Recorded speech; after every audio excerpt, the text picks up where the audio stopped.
Comment pouvais-je être stérile alors que j'ai 5 enfants? Je m'appelle Nitanga. Je me suis marié il y a 18 ans.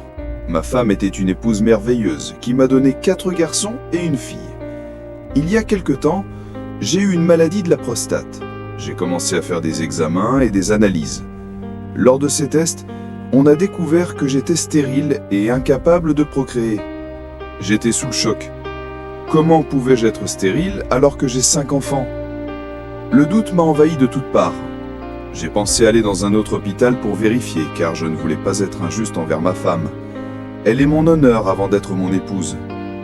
Je suis allé dans 3 hôpitaux différents et les résultats étaient identiques.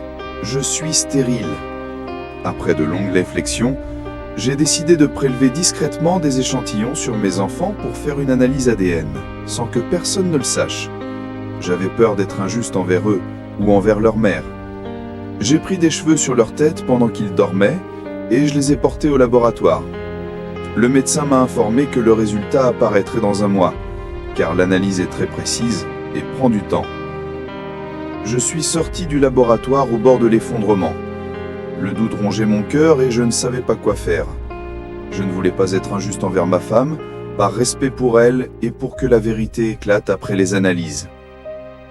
En rentrant à la maison, les enfants se sont précipités vers moi comme d'habitude pour m'embrasser, mais je n'ai pas réussi à leur rendre la même affection. Je les ai repoussés et j'ai commencé à crier pour qu'ils s'éloignent. Ma femme est entrée dans la pièce, a fait sortir les enfants et m'a dit calmement « Qu'est-ce qui ne va pas ?» Je l'ai regardé et une sensation étrange m'a traversé, l'envie de l'étrangler. « Es-tu fatigué ?» m'a-t-elle demandé. « Oui, fatigué et un peu épuisé, ai-je répondu. Elle a proposé « Je te prépare à manger ?» Non, je ne veux rien. Je me suis assis devant la télévision dans le salon à réfléchir jusqu'à ce que le sommeil m'emporte. Je me suis réveillé à 6 heures du matin, après une nuit pleine de cauchemars où je me voyais tuer ma femme, mes enfants, puis me suicider. Je suis sorti de la maison et je me suis assis dehors observant de loin. Le doute me rongeait pendant tout ce mois d'attente. Je surveillais ma femme, mais elle ne sortait presque jamais et personne ne venait. Une semaine avant la date prévue, je suis retourné au laboratoire. On m'a dit que le résultat serait retardé d'une semaine supplémentaire. J'ai failli devenir fou. Je suis allé voir mon ami proche, mon frère de cœur. Il avait toujours été à mes côtés dans mes problèmes conjugaux, professionnels et personnels. Dès qu'il m'a vu, il a remarqué ma tristesse et m'a demandé « Qu'est-ce qui ne va pas, mon ami ?» Je n'ai pas pu parler et mes larmes ont coulé.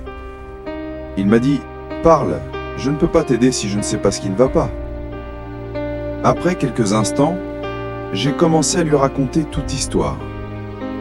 Il a souri légèrement et m'a dit « C'est pour ça que tu es triste, mon ami? Ce sont tes enfants et ta femme est honorable. Elle te préserve et préserve ton honneur. Ne laisse pas le doute te détruire. » Il m'a raconté des histoires de gens qui avaient eu des enfants, puis des années plus tard, avaient découvert qu'ils ne pouvaient plus procréer. Tu es comme eux. L'analyse te prouvera que j'ai raison. Mon cœur s'est un peu apaisé et je suis rentré à la maison. Ma femme m'a demandé « Où étais-tu jusqu'à cette heure ?»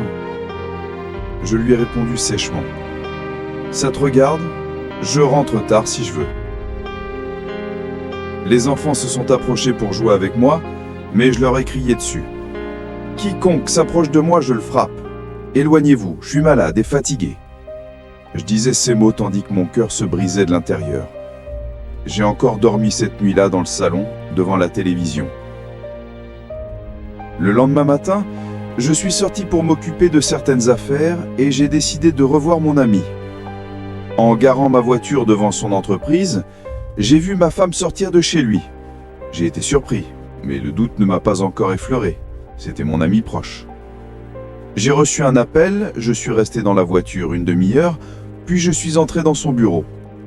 Nous avons discuté, mais il n'a pas mentionné la visite de ma femme.